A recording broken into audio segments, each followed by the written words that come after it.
Hi everyone. In this video series, we'll examine the causes of genetic diversity, starting with mutation. Mutation is a change to the DNA-based sequence. These happen spontaneously during the S phase of the cell cycle when the DNA is being replicated. Mutagenic agents can increase the rate of which mutations occur. Some examples of mutagenic agents are radiation such as UV lights and X-rays, certain chemicals found in cigarettes and also in some foods and cosmetic products, and also infectious agents such as HPV. There are two types of mutation you need to know for topic 4. The first of these is a base substitution. This is where a base within the DNA sequence is replaced by a different base. This could lead to the coding of a different amino acid within the sequence and therefore impact on the functioning of the protein. However, as the genetic code is degenerate, not all substitutions will result in a change to the amino acid sequence. There are three possible outcomes.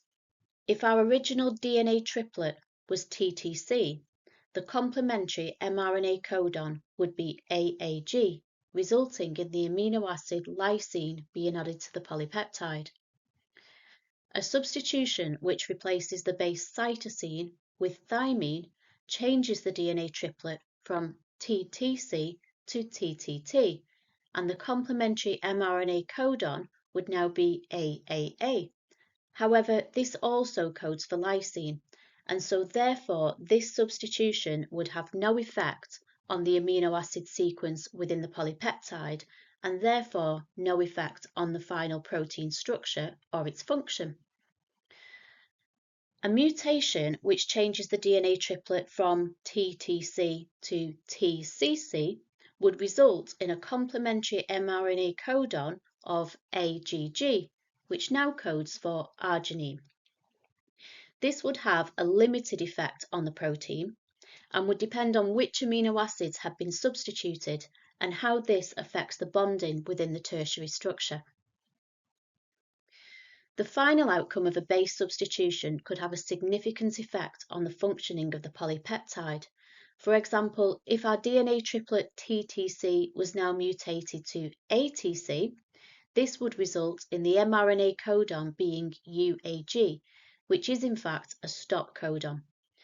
This would mean that the polypeptide is shortened and all amino acids after the mutation would be missing, having a drastic effect on the function of the final protein. The second type of mutation you need to be aware of is a base deletion. A deletion of a base can lead to a frameshift. For example, here we have an original DNA sequence and the corresponding mRNA and amino acid sequences. If a base is deleted, all bases after the deletion will be shifted forward by one place, which will affect all the triplets after the mutation, and therefore all of the codons and the amino acid sequence will be completely changed. This will impact on the folding of the protein and therefore its function. You'll study more types of mutation in topic 8, but that's all required for now in topic 4 on mutation. Over our next few videos, we'll look at how meiosis also contributes to genetic diversity. And so in preparation for this, our next video will look at homologous chromosomes and chromosome number.